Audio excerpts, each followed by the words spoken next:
Antes de mais nada, eu gostaria de agradecer o convite feito. Dizer que eu estou muito feliz de estar aqui em Madrid e poder compartilhar um pouco de algumas das experiências que a gente passou na vida.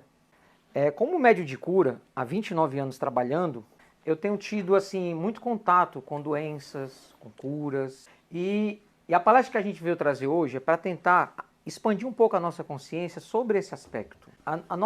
O meu desejo é fazer você entender que nós não somos corpo, nós temos um. E é muito importante a gente entender essa relação entre a alma e o corpo. Porque as doenças, elas criam conexões entre a alma e o corpo. No fundo, as doenças, elas meio que atestam e mostram falhas morais que nós ainda precisamos sanar. Essa conexão entre corpo e alma, ela é muito evidenciada através das doenças. Porque as doenças, como a gente às vezes interpreta, não são punições, são correções. Correção de quê? É isso que a gente vai ver hoje. Tenho que confessar uma coisa para vocês. Essa palavra aqui é mentirosa. Vocês não vão ter hoje uma palestra. Vamos ter um bate-papo. Porque palestra informa. Eu prefiro os encontros que transformam. E vocês? Então vamos transformar isso no encontro. Me interrompam, não concordem comigo e façam perguntas. É importante fazer perguntas. Eu coloquei todos os slides em espanhol até para facilitar a compreensão daqueles que não sabem português. Mas antes de continuar, eu quero avisar uma coisa. O meu português é perfeito. Então vamos lá. Vamos fazer primeiro algumas considerações preliminares. E é importante a gente entender isso aqui para entender o que a gente vai falar depois. Nós vivemos em um mundo de provas e expiações. Então as coisas aqui não são fáceis. Não dá para ser feliz aqui. A felicidade não é da terra. A gente tem pequenas amostras de felicidade. Carregar um filho no colo, beijar a pessoa que a gente ama. Então, a gente tem momentos de felicidade. Mas a felicidade real e duradoura não é daqui. Para explicar melhor o que é o mundo de provas e expiações, eu conto uma pequena metáfora que eu mesmo criei. Jesus falava muito por metáforas, né? Quando vamos encarnar, é como se estivéssemos na borda de uma piscina. E que precisamos mergulhar nessa piscina. Essa piscina chama vida encarnado. E precisamos passar por ela até chegar do outro lado. E quando sairmos dessa vida, desencarnaremos. As pessoas chamam de morte. Eu não gosto muito dessa palavra. Até mesmo porque morte é um conceito errado. Porque nada morre, tudo se transforma. E a alma é eterna. O que é um mundo de prova e expiação? É você saber que ao mergulhar nessa piscina, você vai se molhar. E a água se chama dor. É impossível passar pela vida sem sentir dor. A dor devia ser uma coisa mais natural do que a gente interpreta. Talvez se fizéssemos isso, sofreríamos menos e entenderíamos a dor como um degrau evolutivo. Nos livraríamos da revolta, mas não é muito fácil. Nosso ego às vezes não deixa. Nosso orgulho, a nossa vaidade nos diz coisas absurdas. Vou mergulhar na piscina e não vou me molhar. E isso não é possível. Não fiquem tristes. Estamos num mundo de provas e expiações. A justiça de Deus não falha. Se perguntarmos para qualquer religião, como é Deus? Todas as religiões dão essa mesma resposta que eu vou dizer agora. Deus é bondade, justiça e perfeição. Todas as variações que acontecem na nossa vida não são nem imperfeições de Deus, nem injustiça de Deus. É apenas permissões de Deus, que nós chamamos de dor, causadas por nós mesmos. Ah, mas eu não lembro. Eu sei, mas não muda o fato. Ah, eu não lembrava que tinha a lei da gravidade. Por isso que eu joguei aquela pedra para cima. E ela caiu no meu pé. A lei não muda. Ela não muda pelas nossas vontades, pelos nossos desejos, pela nossa expectativa. Elas são iguais a todos. Por isso é justo. Nessa hora a gente tenta ser um pouco mais humilde, para ter a mesma coragem que esse garotinho teve. Não é fácil. Existem outras coisas que deram antes de avançar nesse assunto. A dor também é um caminho evolutivo. Não é o único. Não é prazeroso. Não precisa ser a nossa opção. Mas também é um caminho evolutivo. Eu lembro do meu filho, eu tenho um filho que agora está com 25 anos, e ele inclusive, ele tem uma filha, avô novo ainda. E eu lembro do João Roberto quando ele tinha 2 anos de idade. Eu sei que vocês não vão acreditar, mas a gente estava um dia lá e faltou energia elétrica. Isso nunca acontece no Brasil. E aí o que aconteceu? A gente acendeu algumas velas, ele se apaixonou pela chama. Ai, queria tocar. E eu tirava a mão dele, e eu tirava a mão. Filho, você vai se queimar, vai doer. Ok. Ai! Aí ele chorou. Aí eu disse uma frase pro meu filho que eu acho que mudou a vida dele. Agora você vai botar a mão lá de novo. Não, pai. Não. Vai. Não, que dói. Mas eu não já tinha avisado que doía? Mas agora eu vi que dói. Quem ensinou a ele foi o pai? Não. Somos pais. Somos mães. Precisamos entender que os nossos filhos não nos pertencem. A nós foi dada apenas uma responsabilidade de protegê-los, educá-los, alimentá-los, dar um bom exemplo. Isso. Que as escolhas da vida, eles vão fazer. E nós pouco vamos poder pedir para eles não colocar o dedo na vela. Muito pouco. Tenho 3 filhos. Vocês entenderam? Tenho certeza Vamos falar da idade de exceção. Enquanto eles não são responsáveis pela própria existência, essa responsabilidade é nossa. Bem, nossos filhos têm limitações, provavelmente você vai ser responsável por todas as decisões dele a vida inteira. Pais, façam o melhor. Rezem para que seus filhos tomem as melhores decisões e ponto. Porque se eles não tomarem, lembrem-se, não é uma criança, é um espírito que tem um passado, que tem uma expiação, que tem provas, que precisa desenvolver a habilidade de lidar com isso. Isto é, não queimem seus filhos, viu? Mas tudo bem até aqui? Yes! Sofrimento resignado eleva a nossa alma. Eu não estou fazendo apologia ao sofrimento, ok? Eu estou dizendo o seguinte, o sofrimento resignado. O que é resignação? Aceitação é mais uma neutralidade. Resignação vai muito além. Eu vou além disso. Resignação significa compreensão. Eu não estou sofrendo à toa. Eu estou sofrendo porque esse sofrimento é importante para a minha evolução. É algo que eu preciso, é algo que eu mereço. Roberto, mas eu não fiz nada para merecer isso. Não nesta vida. Não nesta encarnação. Não nesta piscina. Foi outra piscina. E a vida, como dizem os católicos, é uma só. Várias encarnações, várias experiências. Cada uma delas aprendemos e erramos. E está tudo certo. Porque temos toda a eternidade para corrigir o errado. Não temos pressa. Mas a resignação é você compreender, sem revolta, que a dor é uma necessidade de uma alma em evolução. Todo mundo vai passar por ela. Eu vou pegar agora uma frase que é do Dr. Fritz. A dor é uma necessidade humana. A dor é uma necessidade. Você pode passar pela dor e não se revoltar. Aprender com ela. A gente vê isso acontecer o tempo todo. Nós vamos trazer alguns exemplos de coisas assim que aconteceram. Bem-aventurados os aflitos. Já ouviram falar dessa bem-aventurança? Essa bem-aventurança está no Evangelho segundo o Espiritismo. É o capítulo 5, é a primeira bem-aventurança. E olha, não sei se vocês já notaram, é o maior capítulo do Evangelho. Por quê? Estou fazendo uma pergunta. Por da importância. Exato. Porque nós estamos na piscina, lembra? Se a gente não entender que existe bem-aventurança na aflição, a gente se revolta. Que é o que a gente vê acontecer na maioria das pessoas. Com a gente também em alguns momentos. Por que eu mereço isso? Merece. Por que eu estou molhado? Só porque eu entrei na piscina. O amor sara tudo. Essa é a resposta. Eu podia parar a palestra aqui, porque eu resumi tudo que isso aqui quer dizer. Eu até me emociono, porque é lindo ouvir isso. É fácil perdoar os inimigos? Entendeu como não é fácil amar? Não é fácil. A gente entende o conceito. Já faz 2000 anos que a gente sabe do conceito. Já passamos por várias piscinas sabendo que amar é a solução. Por que ainda é difícil? O que é cura? O que é curar? Toda doença é um desequilíbrio. Seja uma doença física, ou emocional, ou uma doença energética, espiritual. Por que é que eu tenho um obsessor? Porque a minha alma está doente e atraiu aquele obsessor. Se eu tentar pegar o meu obsessor e dar para ele, ele volta para mim. Porque a conexão não é com ele, é com o meu erro. Quem é o culpado da obsessão? O obsediado. Fui eu que criei isso. Eu já conversei com vários obsessores em reuniões mediúnicas. E alguns estavam até cansados dos seus obsediados. Eu não aguento mais. Eu não preciso mais nem obsediar ele. Ele já erra só. Eu me sinto inútil como obsessor. A gente está decepcionando até os nossos obsessores, gente. Vamos melhorar. Então, o que é cura? É saber o que é a doença e o que precisa ser tratado. O conceito de cura, ele vai além do equilíbrio. Eu vou dar um exemplo. Imagina que eu tenho um câncer. Faço tratamento, cirurgia e os médicos dizem, agora você está curado. E aí o câncer volta. Por que volta? Porque talvez eu ainda não tenha aprendido o que eu precisava aprender com a dor. Então a cura vai além de um equilíbrio. Ela vai na total sanação, né? A total cura da causa da dor.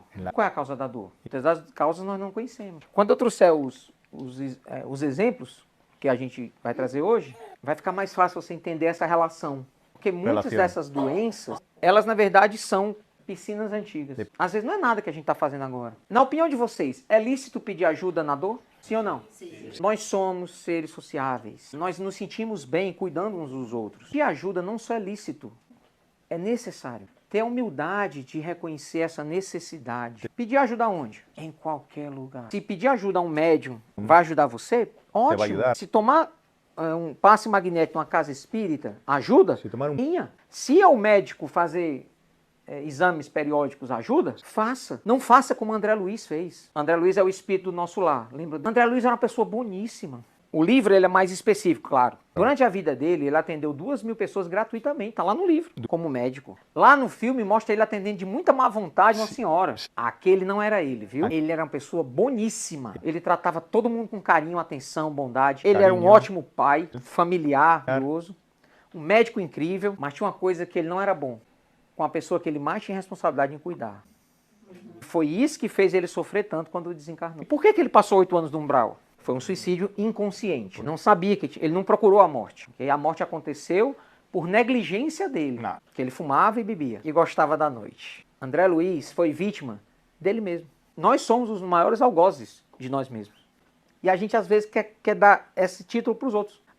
Eu não estou bem porque aquele centro espírita lá é fraco. Eu não estou bem porque... É sempre o outro. Foi bem na casa de meu marido. E tipo isso, cadê ele? Então a gente está sempre em busca de culpar alguém, porque isso aparentemente alivia a dor, mas não cura. Muito remédio alivia a dor, mas não cura. Pergunte a uma pessoa que tem fibromialgia. Pergunte a alguém que tem depressão. O antidepressivo reduz os sintomas. E se ela parar de tomar? A doença volta. Porque ela não foi curada. Onde é a cura? É lícito aliviar a dor dos outros? Sim ou não? Sim. Quando você estiver com dor, vá cuidar de alguém. Sua dor passa. Se ela não passar, ela alivia.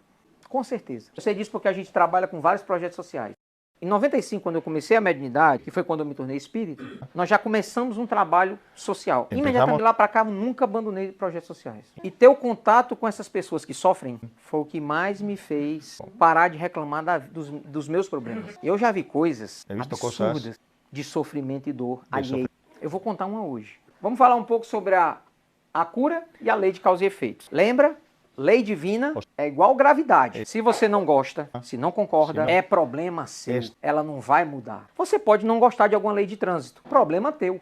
Eles não vão mudar a lei porque você não gosta. Você vai ter que andar de Uber. Entenderam? As leis não são negociáveis. Deus não é negociável. Esse aqui é o carrinho da felicidade, que nós chamamos de cura. E nós vamos encontrar 3 casos para vocês. Um de cura, um de melhora e outra que... Mas não houve a melhora que nós esperávamos. São 3 casos reais. O primeiro caso era uma moça, uma menina de 12 anos, e ela tinha diabetes. Parece bobagem, mas o diabetes dela era uma coisa louca. Ele subia, a glicemia dela subia absurdamente e caía absurdamente. A mãe tinha que estar com ela 24 horas. Algumas vezes durante o dia ela desmaiava. E a mãe, já treinada, ela tinha que saber o que é que estava acontecendo. Podia ser a glicemia alta ou não. Imediatamente ela andava com 2 aparelhinhos que mediam a glicemia, porque um podia falhar, e ela media 200. Tá. Ela dava insulina. Várias injeções dentro da bolsa. Esperava um pouquinho, media de novo. 300. Outra injeção. Esperava mais 1 hora. Media de novo. 400. Outra. Essa foi a orientação que o médico deu a ela. Não podia deixar chegar. Chegou a 600 algumas vezes. Teve algumas vezes que ela perdeu a visão. E do nada, caía para 50. E ela passava mal de novo. Aí a mãe abria a bolsa, a mesma bolsa, tirava um chocolate, botava na boca dela. Era o dia todo desse jeito. Ela chegava a desmaiar quase todo dia. A mãe tinha que ir para a escola junto com ela. E ela já revoltada, 12 anos, adolescente. Ela era uma adolescente linda. E ela e os dedos, tudo inchado, tanto que media. Toda perfurada de agulha na barriga. Toda perfuração. Aí ela fez o tratamento conosco. E o Dr. Fritz avisou, seu tratamento vai ser longo, vai melhorar, mas provavelmente você não vai ficar boa. Totalmente curada. E foi exatamente isso que aconteceu. 6 meses depois ela estava bem melhor, a glicemia estava bem mais controlada, os desmaios já se tornaram raros, mas a diabetes estava lá. Quando ela tinha 17 anos, ela se tornou meio que uma trabalhadora do centro espírita. E quando ela tinha 17 anos, ela estava com um conflito interno, porque ela estava tendo a primeira relação, o primeiro namoradinho. E aí orientamos ela para procurar um psicólogo, até para conversar, para poder desabafar. E essa psicóloga era espírita. Aí a psicóloga perguntou a ela, você teve alguma doença na infância? Sim, eu tinha e ainda tenho diabetes. Quando começou? Eu devia ter uns 10 anos, mas hoje eu estou bem melhor. Não é essa a pergunta que eu quero saber. Eu quero saber quando foi a causa da diabetes. Feche os olhos, relaxe. E começou um processo hipnótico com ela. E ela regrediu ao momento onde começou a doença. E ela se viu em outra encarnação. Ela era uma mulher magra, alta, 23 anos de idade, morando na Califórnia, nos Estados Unidos. Ela estava vendo outra encarnação, outra piscina. E era uma época, na década de 60, movimento hippie. Aí você imagina. E ela era uma mulher muito bonita. E ela usava a beleza dela para seduzir os homens, porque ela tinha começado a experimentar drogas. E as drogas eram muito caras. E ela foi se drogando, e ela vendo isso na regressão. A terapeuta pediu para ela adiantar alguns anos. E ela viu a última cena da vida dela. Apenas 3 anos depois, ela tinha 26 anos de idade. Ela estava dentro do banheiro, se drogando com injeção. E ela não sabe se errou a dose, ou se ela estava fraca demais. Ali mesmo ela desencarnou. Deus é bom e justo? Nessa regressão, ela entendeu por que veio com diabetes. Isso. Na vida passada, ela tinha uma saúde perfeita e usou injeções para poder apenas sentir prazer. Nessa vida atual, ela continua levando injeção para permanecer viva e valorizar a vida. Aí ela contou para nós, depois desse processo terapêutico, que ela tinha pensamentos suicidas, que desapareceram depois que ela entendeu que tudo que acontecia com ela nessa vida foi ela mesma que causou. Não há vítimas. Se houvesse, Deus não era justo. O segundo caso, esse caso aconteceu em 1997, eu tinha só 2 anos de mediunidade. Chegou uma moça que ela tinha 20 anos. Ela, fisicamente, ela estava normal, ela não tinha nenhum problema. Mas ela tinha um histórico de problemas, onde ela tinha tido problemas no fígado. E ela teve, na verdade, 2 hepatites. Uma aos 12 anos, outra aos 16. Quando ela teve pela segunda vez, o médico ficou desesperado, porque o fígado dela estava destruído. E aí o que aconteceu? O médico botou ela na fila de transplante. 16, 17 anos. Com 16. Porque o caso dela era gravíssimo. Aí o médico começou a dar as medicações, a fazer o acompanhamento. A família também era muito dedicada. Ela tinha uma restrição alimentar gigantesca. Ela foi melhorando. E meses depois, o médico até tirou ela da fila de transplante, porque ela começou a se recuperar. Mas avisou a ela, seu fígado é cheio de falhas. Muito cuidado. Quando ela foi fazer o tratamento espiritual, ela não estava com nenhum sintoma. O médico que foi atender ela, trabalhava por mim na época, chamava Dr. Mauro. Ele ficou comigo 9 anos. O Dr. Fritz só veio em 2004. Aí, o Dr. Mauro olhou para ela e falou assim, eu não posso lhe operar o seu fígado, a não ser que você pare de beber. E ela falou assim, mas eu não bebo. Aí o espírito falou, mas é isso que eu estou falando. Você não pode beber. Mas eu não bebo. É isso que eu estou falando. Se você continuar alcoólatra, eu não posso operar seu fígado. Mas eu não bebo. É isso que eu estou falando. Eu não vou operar você. Porque você precisa largar o alcoolismo. Aí ela meio que entendeu que não adiantava argumentar. Aí ela falou, tudo bem, doutor Mauro. Eu paro de beber. Promete? Sim. E o doutor Mauro fez a cirurgia nela. 3 meses depois, ela tinha uma consulta com um médico que vinha acompanhando ela há 7 anos. 7 anos. E o médico tinha passado para ela uma bateria de exames. Quando o médico pegou os exames, erraram seu exame. Esse fígado não é o seu. Ele pegou a foto da família dele e mostrou para ela e falou assim, eu conheço o seu fígado melhor do que o rosto dos meus filhos. Esse não é o seu fígado.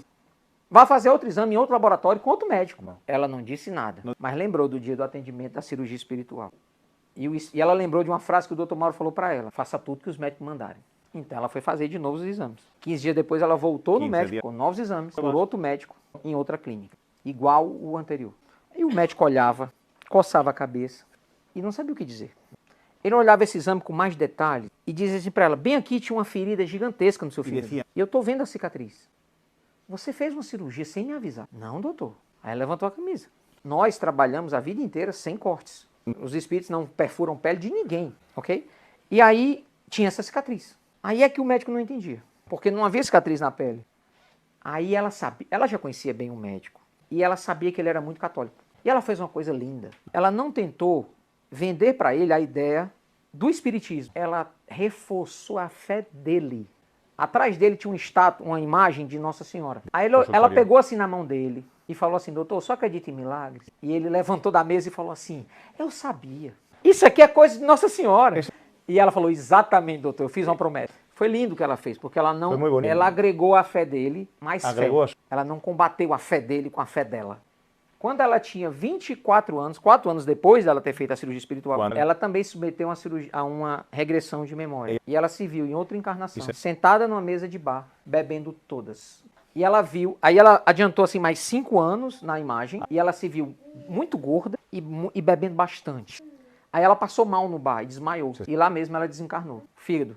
Nessa hora ela lembrou do Dr. Mauro. Você precisa parar de beber. Ela disse que quando tinha 16, 17 anos, que via as amigas bebendo, ela tinha uma vontade danada. Mas ela lembrava de todo o sofrimento da cirrose que ela teve, das duas, e não bebia. Ela tem hoje 47 anos. Eu acho que ela não bebe. E o último caso era uma moça que ela era uma criada, ela era uma empregada doméstica. E ela era uma pessoa muito simples, mas ela era uma pessoa assim, bem revoltada. Lembra da revolta? O oposto da resignação?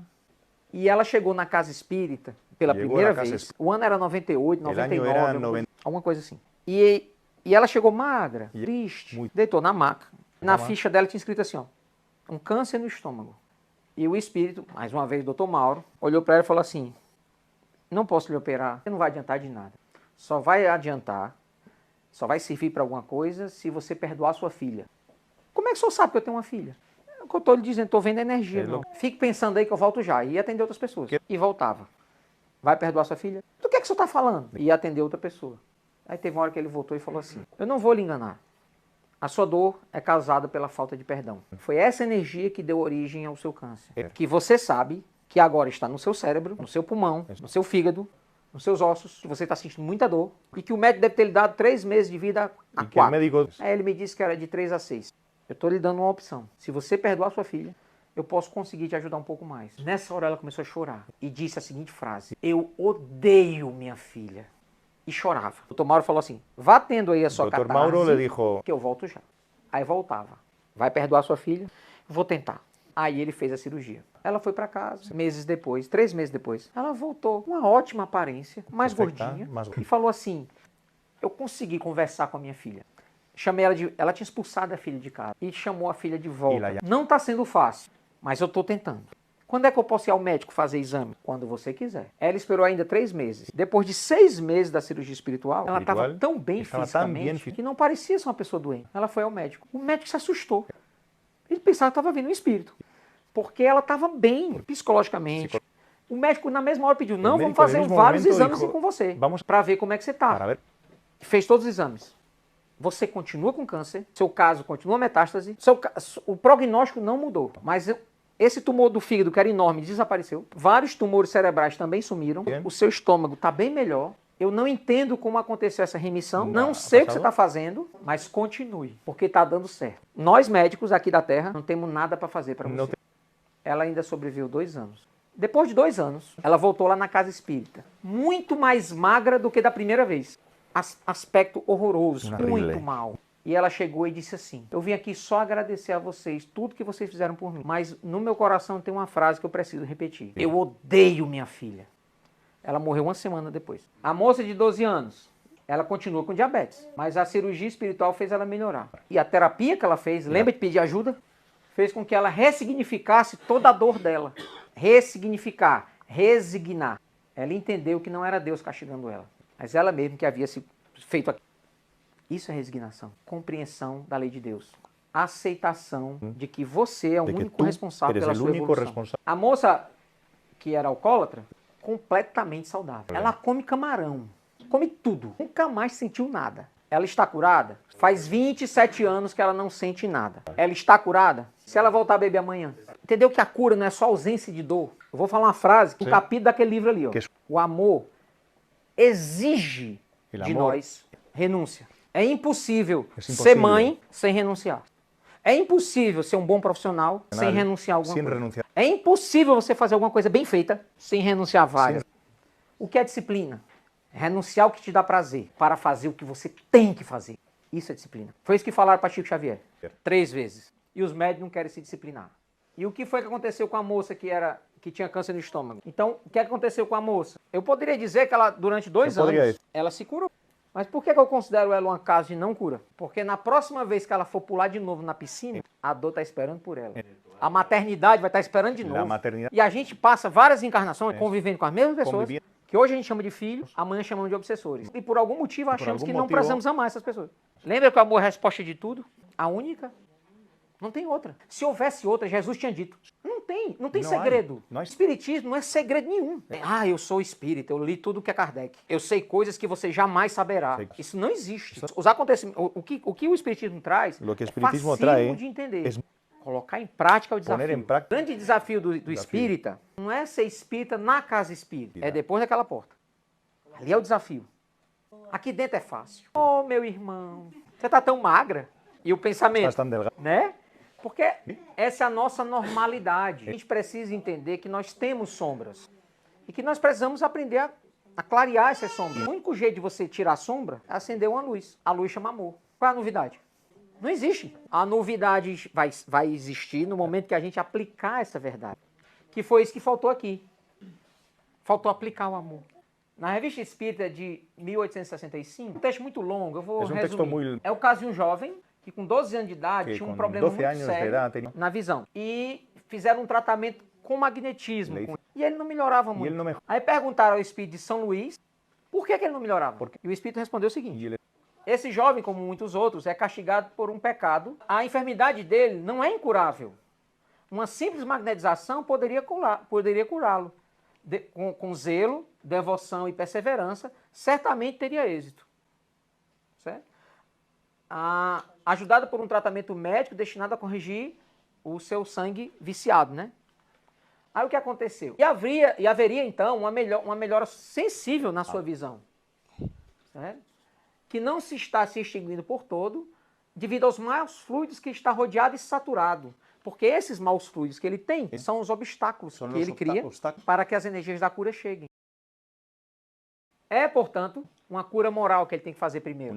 A partir da cura moral, poderá então obter uma cura física. O que é que o Espírito de São Luís quer dizer? Lá na Revista Espírita. Que a verdadeira cura não é a ausência de dor no corpo, mas a correção do erro moral que gerou a sua dor. O nome dessa palestra de hoje é Curar a Alma para Curar o Corpo. Esse é o caminho ideal. Cura física e cura moral. Qual é a mais importante? Moral. As duas. As duas. Eu posso adoecer o meu perispírito fumando e bebendo. André Luiz. Aí na próxima encarnação, eu venho com asma e com problema no fígado. O meu corpo físico que eu não cuidei manchou o meu perispírito. Na encarnação seguinte, a mancha perispiritual retorna como doença. Temos que cuidar dos dois. Foi exatamente porque André Luiz não cuidou desse, foi tão cobrado. Mas ainda porque ele era médico. Muito será cobrado a quem muito foi dado. Uma pessoa ignorante de medicina. Fumar é uma coisa. Fumar. Médico fumar? Médico. É um absurdo. E como tem? Ele vai ser muito mais cobrado por isso. Porque o conhecimento que ele tem sobre o assunto é muito maior. Espíritas, nós vamos ser muito mais cobrados do que a nossa família lá fora. Porque a nós está sendo dado muito mais. Não se engane. Isso aqui é um ganho de responsabilidade. Entender isso aqui, lembra das carinhas? Por favor, diga assim. É um ganho de responsabilidade gigantesco. Nós vamos ser muito mais cobrados do que aquele povo lá de fora. Que estão agindo, na maioria das vezes, por ignorância. Mas nós sabemos essa relação. Nós entendemos isso. Nós não conseguiríamos mascarar essa realidade nem mesmo para nós mesmos. Seria impossível.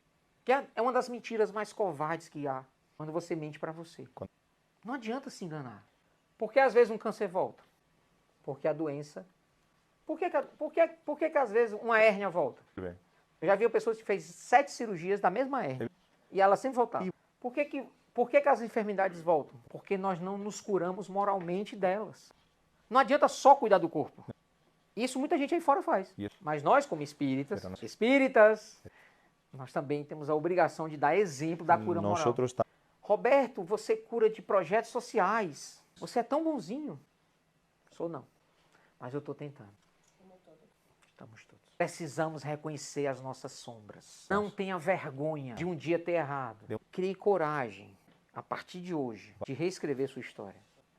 Essa é a principal característica do espírita, não é quem se culpa, é quem se dedica a mudar suas más essências. Isso está no livro do Evangelho. O verdadeiro e sincero espírita é aquele que se esforça para domar suas más inclinações.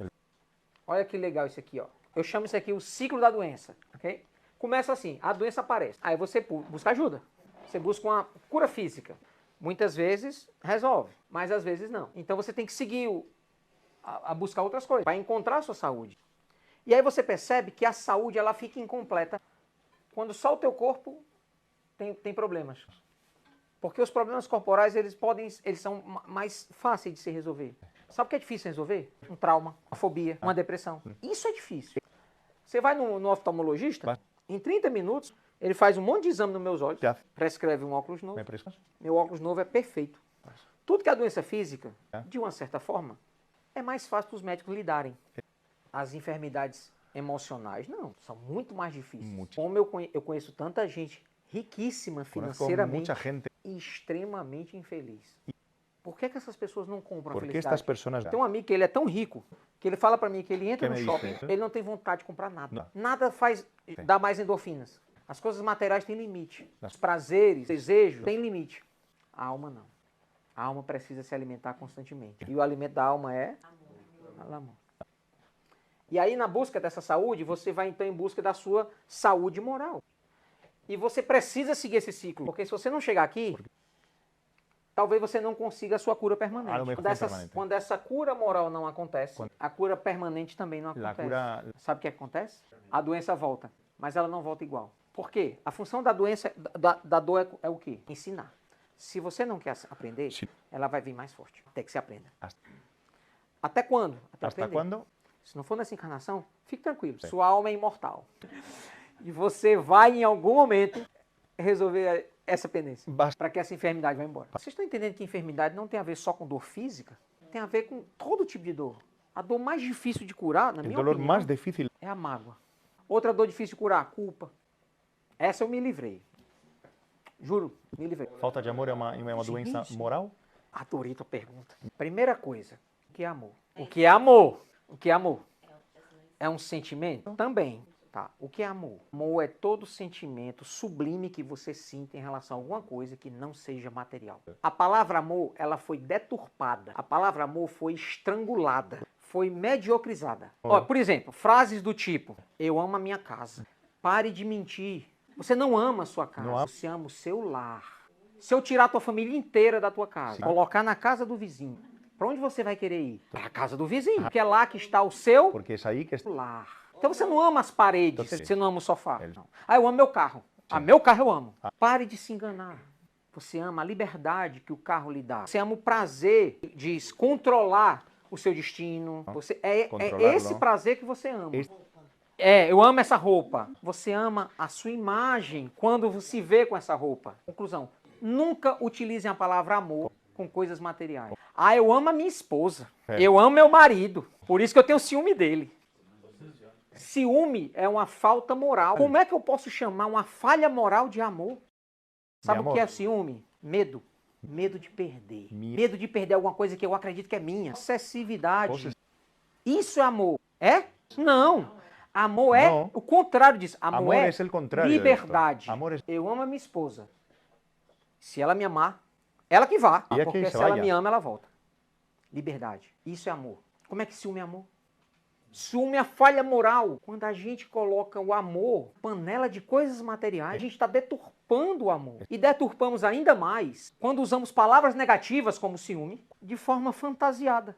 Ai, meu filho, eu tenho tanto orgulho de você. Você devia ter vergonha de dizer essa frase. Orgulho? Desde quando orgulho é uma coisa boa? Filho, você me dá muita felicidade pelas suas conquistas, pelo seu caráter. Algumas palavras foram deturpadas ao contrário. Nos Estados Unidos, a gente faz um trabalho lá em 5 estados diferentes. Eu vou para os Estados Unidos há 8 anos. A palavra caridade lá é ofensiva, é negativa. E eu falo nas minhas palestras caridade, caridade. E eles ficam extremamente desconfortáveis. Tô nem aí. Caridade é o amor em sublimidade, em ação. Eu sento com eles e vou falar do que é caridade. Aí eu vou falar do que é caridade moral. Caridade material. A gente que é espírita cuida muito da caridade material. Né? A caridade mais importante é a moral. Só terminar aqui. Ainda estou aqui. Quando você leva o amor para esse conceito e você bota ele no pote das virtudes, ele está lá no topo. Porque ele é a sublimidade dos sentimentos. Eu vou falar uma frase que vocês vão ficar chocados. O perdão, em alguns aspectos, em algumas circunstâncias, ele é desnecessário. Sabe por quê? Em que circunstâncias? Onde existe amor. Vou dar um exemplo. Sua mãe está aqui? Não. Você é mãe, cadê seu filhinho? Imagina que daqui a 15 anos, quando o teu filho, não tem um ano ainda, vai estar com 15 anos, liga para você e fala assim: mãe, mamá, obrigado. Gracias. Obrigado porque a senhora abdicou de tanta coisa para cuidar de mim. Obrigado pelas noites que a senhora passou acordada cuidando de mim quando eu estava doente. Eu preciso lhe agradecer por todas as vezes que a senhora deixou de viver para cuidar de mim.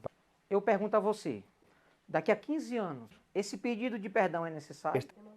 Porque existe amor. Se você sente o verdadeiro amor, Verdadeiro verdadeiro, até o perdão. Não é que ele não é necessário, ele, Não é não, que não seja. ele já está incluso. Já está incluso. Aí quando um filho chega e faz uma pergunta Quando dessa, o hijo- não faz o menor sentido. Porque toda dedicação e amor não houve mágoa. Onde não há amargura, não há necessidade de perdão. Porque Não há lá necessidade existe o de perdão. amor. É aí onde está a sublimidade do amor, quando você entende o que é o É aí amor. onde- Por exemplo, eu estou aqui falando de amor. Alguns de vocês estão se emocionando. Isso é normal. Se vier aqui, por exemplo, imagina que Bezerra de Menezes é um espírito muito conhecido por nós.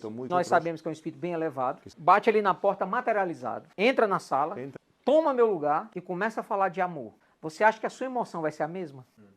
É claro que não, porque Claro esse que não. espírito, ele vai falar com muito Lo mais va a hablar verdade com muita- do que eu falo. Percebe? Agora imagina que batem na porta de novo. E dessa vez é Jesus. E Jesus vem aqui e diz assim, Bezerra, sai daqui, quem vai falar de amor agora sou eu. Vocês acham que vai ser o mesmo impacto? Não, da por mesma que não? forma, Mas é o mesmo amor. A diferença é a compreensão do que é o amor. Jesus compreendia o amor da forma mais sublime que há. Bezerra de Menezes, com toda a evolução dele, ainda tem partes dele que Todavía hay precisam de mais partes amor. suyas. E eu, coitado. É isso que às vezes nos falta, é o conhecimento da intensidade dessa palavra. Isso é o que- Nos falta esse Nos falta conhecimento este profundo conhecimento. da lei de amor. Está no Evangelho, a lei de amor. Qual é a sua maior responsabilidade em relação ao amor? Cuidar do sentimento do outro. Aí onde está o erro? Cuidar de você primeiro. Se você faz isso, cuidado, viu, gente? Eu não estou falando cuidar somente de si. Aí seria egoísmo, ok? Não é disso que eu estou falando. Eu estou falando o seguinte. No momento que você cuida de você e se dedica a se amar, por favor, peguem isso hoje. Se vocês entenderem isso, o que é lá o negócio da diabetes? Foi a falta de amor próprio que gerou tudo Foi aquilo. falta de amor. O que foi a moça lá do câncer? Falta de amor próprio que gerou tudo Falta de aquilo. amor próprio. Porque quando você se ama, o verdadeiro amor, o amor ele não se divide, ele é multiplicador. Deixa eu dar um exemplo. Tem alguém aqui que é pai ou mãe de de mais do que um filho? 2 Hay ou alguien 3? aquí- Depois que nasceu o segundo, o terceiro, o quarto e o quinto, vocês deixaram de amar o primeiro? Vocês dividiram o amor igual a Vocês gente divide dividiram uma o amor? pizza? Esse é o problema quando a gente tenta materializar o amor. O amor é multiplicador. Quanto mais eu amo ela, mais eu consigo amar ela. Não faz sentido em termos de matemática. Faz sentido em termos físicos, mas faz completo sentido em termos de sentimento. Quanto mais eu me amo, mais preparado eu estou para amar Más o mundo. preparado. Uma mãe que se ama, cuida melhor do seu filho ou não? Um médico que se ama, ele se torna um melhor médico? Sim ou não? Lembrem de André Luiz. André Luiz passou 8 anos no umbral, porque não se amava. Esse foi o erro dele. Então, amar os outros é ótimo, mas amar a si primeiro amar-se a si- é uma responsabilidade, É uma respons- uma das mais difíceis de se assumir. Tanto é que ao olhar dos espíritos, ao olhar das leis de Deus, o suicídio é uma falta tão grave. Porque faltou completamente o quê? É o amor próprio. O único amor que poderia salvar o suicida é o próprio. O único amor que realmente pode nos salvar é o amor próprio. Foi o que me salvou. Até 13 anos atrás, eu não sabia o que era alto amor. Eu trabalhava como médico, loucamente para ajudar todo mundo, mas não me amava. Quando eu percebi que eu precisava de ajuda, estão percebendo que cada frase que eu coloquei aqui é uma peça de um quebra-cabeça? Eu era espírita, conhecedor de Kardec, mas eu precisava de ajuda. Fui a um psicólogo. Na primeira consulta, eu falei assim para minha psicóloga: eu não vou mentir para você. Sou médium, trabalho com cirurgia espiritual, teve um espírito chamado Dr. Fritz. Se você acha que eu sou doido, problema seu. Mas eu não vou perder meu tempo, nem o meu dinheiro. Porque, acredite, ela era caríssima. Ela era professora universitária de psicologia. Eu não vou perder tempo aqui mentindo para você. Não. Ela disse assim: ai, que bom. Economizamos 6 meses de terapia aí, pelo menos. Essa minha terapia durou 3 anos. Toda semana. 1h30 por semana. Para descobrir uma coisa que eu vou dizer agora para vocês. Não precisa demorar 3 anos nem fazer terapia para entender o que eu vou dizer. Tardar 3. Eu nunca me amei. Quando eu estava na terapia, eu me dei o meu primeiro presente na vida. Eu tinha 37 anos. Eu vivia dando presente para as minhas filhas, para os meus filhos, para minha mulher. Mas não cuidava de mim. E aí, eu pude notar que esse amor próprio é igual uma raiz de uma planta. Não adianta a planta crescer sem raiz. Ela tomba. Ela não tem água, não tem nutriente, não tem nada. O amor é o alimento. E quanto mais a gente se ama, mais esse amor se fortalece. Na teoria é lindo, mas eu precisava colocar em prática. E passei os últimos 10 anos fazendo isso, buscando me amar. Foi absurdo a transformação que eu passei. Se você ver minhas fotos de 15 anos atrás, você não acredita que sou eu. Não. Velho, infeliz, reclamão. Reclamava de tudo. Ainda reclamo um pouquinho. Mas, acreditem, sem auto-amor, aí a gente entende os orientais. Ah, esses budistas aí passam um tempão meditando, isso é pra nada. Uma vez eu conversei com um budista. Ele disse assim, eu estou aqui meditando para me conhecer melhor, vencer as minhas dificuldades interiores, para que na próxima encarnação eu consiga fazer o bem muito mais forte. O que argumentar? A meditação é uma necessidade de nós espíritos. Não só quem é médium, todos nós. Para desenvolver por nós autoconhecimento. A gente só consegue amar o que a gente conhece. Sem nos conhecer. E aí o processo terapêutico para mim foi incrível. Queria saber um pouco mais sobre como as pessoas que têm depressão poderiam começar a ter esse sentimento de curar, né? É mais difícil. Adorei sua pergunta. Tem inclusive uma terapia que o Dr. Fritz desenvolveu desde 2009. Chama Terapia Amor. Olha aqui, né? E essa terapia é exatamente para trabalhar questões emocionais. E o que a gente tem notado das pessoas depressivas é uma completa falta de motivação. Elas têm uma insatisfação com a vida em geral. Nem todas as pessoas com depressão têm pensamentos suicidas, mas a depressão ela é essa perda de conexão consigo mesmo. O que eu posso dizer sobre depressão é o seguinte: conhece a ti mesmo, ama a ti mesmo, e a partir daí tu vai conseguir desenvolver uma habilidade maior de se motivar com os teus objetivos. Deixa eu explicar isso melhor. Tem uma frase de um amigo meu que ele me ensinou que diz assim, ó, quando você não sabe para onde quer ir, qualquer lugar serve. A coisa mais importante quando você quer chegar em algum lugar, por incrível que pareça, é saber de onde você está saindo. Se eu disser assim, eu vou pegar esse carro agora e vou dirigir até o Brasil, não vai funcionar, porque tem um oceano no meio. Então, para que eu atinja meu objetivo, eu tenho que saber de onde eu estou saindo. Para que eu crie um planejamento perfeito para poder chegar no meu objetivo. Estão entendendo? A depressão, ela vem na hora que você não sabe para onde ir. Quando você não sabe onde está. Por exemplo, se eu perguntar assim para você, quem é você? O que é que você me responde? Quem é você? Isso é o seu nome, não é você. Quem é você? Sou um espírito encarnado. O que mais? Deixa eu te colocar numa visão mais ampliada. Eu tenho um amigo que se chama Você Não É Ela. Então, na hora que você diz o seu nome, eu não sei quem é você. Quando você diz que está encarnada, ele também está. Quem é você? Esse é o local onde você tem que sair. E, por favor, não fale, eu sou esse corpo. É igual o amor é uma coisa... Eu amo meu projetor, eu amo meu computador. Aí ele queima. Eu vou botar minha felicidade na mão de um computador, numa casa, num carro. Eu não posso depositar minha felicidade. Eu não posso depositar os meus sonhos, meus objetivos, aquilo que eu quero me tornar em coisas materiais. Seu corpo, seu nome. Seu nome foi nem você que escolheu. Na próxima encarnação tu vai ter outro. E isso não vai te definir. Você precisa saber quem você é. Quando você descobrir quem você é, você vai descobrir aonde você quer chegar. Não vai faltar motivação. Porque aí a motivação vai fazer a depressão não fazer nenhum sentido. Eu sou a criação de Deus. Tá chegando lá. Entendeu? Tá chegando. Agora tu tá indo na tua origem. Lindo. E assim, quando a gente olha para dentro, quando você vai na sua cozinha, dentro da geladeira tem um monte de comida, mas na cozinha também tem um lixeiro. Dentro de nós é a mesma coisa. Tem coisas lindas e coisas bem fétidas. A gente precisa entender que existem os dois. E precisamos entender o que cada um representa. Estou com fome, para a geladeira. Sobrou a casca da laranja, lixo. Esse reconhecimento interior, por exemplo, culpa. Me dê a função da culpa. Para que ela serve? Me ajudem. Arrepender. Eu posso me arrepender sem me sentir culpado? ¿Me puedo arrepentir sin sentirme culpado? Não. Eu me senti arrependido várias vezes na vida sem me sentir culpado. Você também? Sim, tua regra aí já, ó. Agora, se essa regra existe para você, cuidado. Isso é não se conhecer. Quando você acha que eu preciso de algo negativo para encontrar algo positivo, você vai sempre sofrer para achar o amor. Não faça isso. Ame. Arrependimento é valor moral. Porque o arrependimento coloca você dentro da seguinte situação. Eu lembro o que aconteceu. Me arrependo do que aconteceu. Não vou repetir. É um compromisso. O arrependimento ele só é real quando há esse compromisso. E daqui para frente, eu não vou repetir esse erro. Isso é arrependimento. Transforma vidas. Sabe como é a culpa? Eu lembro que eu fiz. E lá eu fico. Ai, como eu sou ruim. Ai, como eu sou terrível. Eu sou uma péssima pessoa. Se eu pensasse assim, se eu permitisse que a culpa fizesse parte da minha vida, não conseguiria ser médium. Porque eu sou médium porque eu errei. E por ter me arrependido, eu vim médium para corrigir os meus erros. Entendeu? Cuidado com essa doença chamada culpa. Ela não é necessária para o arrependimento. É isso que a gente ouve lá fora.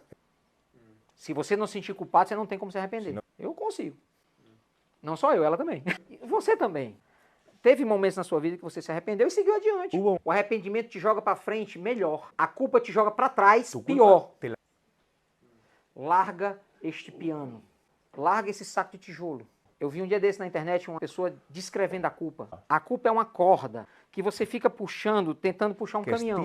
Seu sangue começa a descer das suas mãos, porque você não consegue puxar o caminhão. Larga. Para que você precisa puxar um caminhão? Larga. Essa é a culpa. Você não sai do lugar. É uma âncora que não permite que o barco veleje. A culpa é o oposto do alto amor. Pegaram? Só se sente culpado quem não se ama. Porque se eu me amo, eu tenho maturidade para reconhecer os meus erros, melhorar e a partir de agora não cometer os mesmos erros. Arrependimento. Foi o que faltou ao André Luiz. Ele não se arrependia porque não sabia que tinha errado. O conhecimento faltou. E agora foi mais cobrado dele. Vamos lá. Ah, não, já é o fim. Gente, deixa eu falar uma coisa pra vocês. Antes de mais nada, eu quero pedir desculpa. Porque a maioria das pessoas, quando vem assistir uma palestra, uma conferência, a ideia dela é ficar sentado ouvindo. E esse não sou eu. Eu não vou deixar você ficar quieto. Se você não se sentir mexido, tocado, abalado, e isso causa desconforto, eu não teria cumprido meu papel. Então, se você se sentiu mal de alguma forma, yes! Porque aí a gente quebra a zona de conforto. E fazendo isso é ótimo, porque a gente tende a criar uma nova zona de conforto, muito maior do que a antiga, porque a gente evolui, ok? Então, meu pedido de desculpa não é pelo desconforto, mas é pelo jeito que às vezes eu uso, que eu sei que algumas pessoas se sentem... Mas eu fico muito feliz de ter vindo aqui hoje, compartilhar esses momentos com vocês. Só hacer una reflexión antes que termine sobre el autoconocimiento, el autoamor. Y porque siempre dicen que tú no puedes dar lo que no tienes. Exato. Entonces, si tú no tienes el amor, Perfeita reflexão. tú no puedes donar el amor y hacer a otras personas. Tú tienes que tener primero para después donar. Preste atenção. Capítulo 6 do Evangelho segundo o Espiritismo. O Espírito de Verdade. Nós somos espíritas, sabemos que ali é Jesus. Até o jeito que ele fala, a gente nota que é Jesus ali falando, né? Sim ou não? Como é que ele se identifica?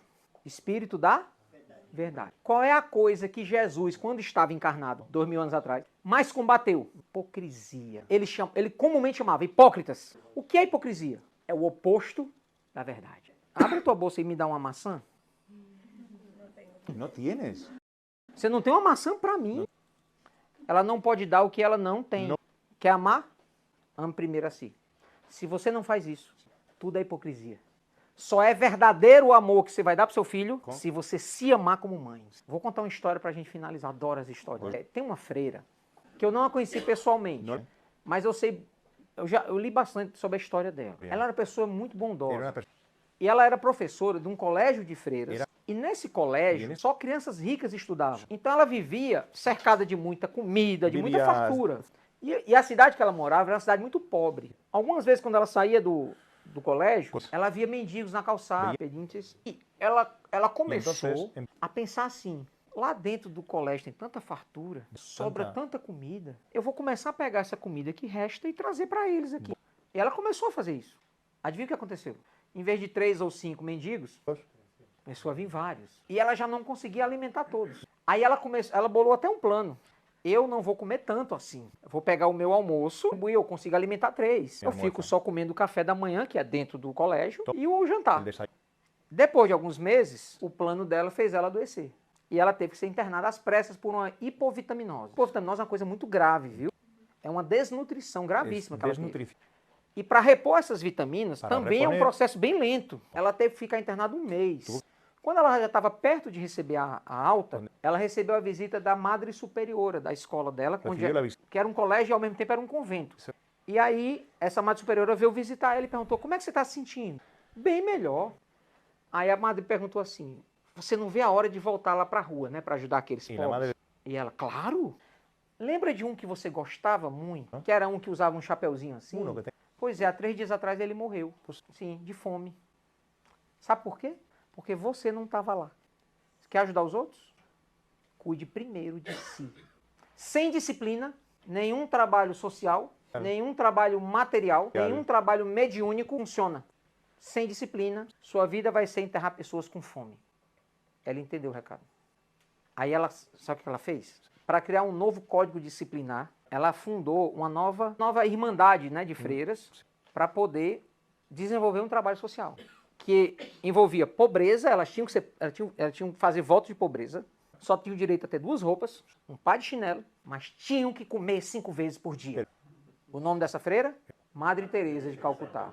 Quer resolver o problema do mundo? Cuide de você primeiro. Quando ela foi receber o prêmio Nobel, acho que foi 81, o prêmio Nobel da Paz, que é o mais importante, ela disse que se tivesse um jantar, que eles servem um dia antes da premiação, ela não iria, porque o jantar custava $200 mil. E pela primeira vez, o jantar foi cancelado, porque seria uma vergonha para os organizadores do Nobel, a pessoa premiada como Nobel da Paz não ir. Aí eles doaram para a instituição dela. Ela era esperta, viu? Ela era esperta. E quando ela foi receber o prêmio Nobel da Paz, acho que é em Estocolmo, na Suécia, se eu não me engano, os repórteres do mundo inteiro estavam ali querendo entrevistar ela. Ela passou a ser conhecida no mundo inteiro depois desse prêmio Nobel.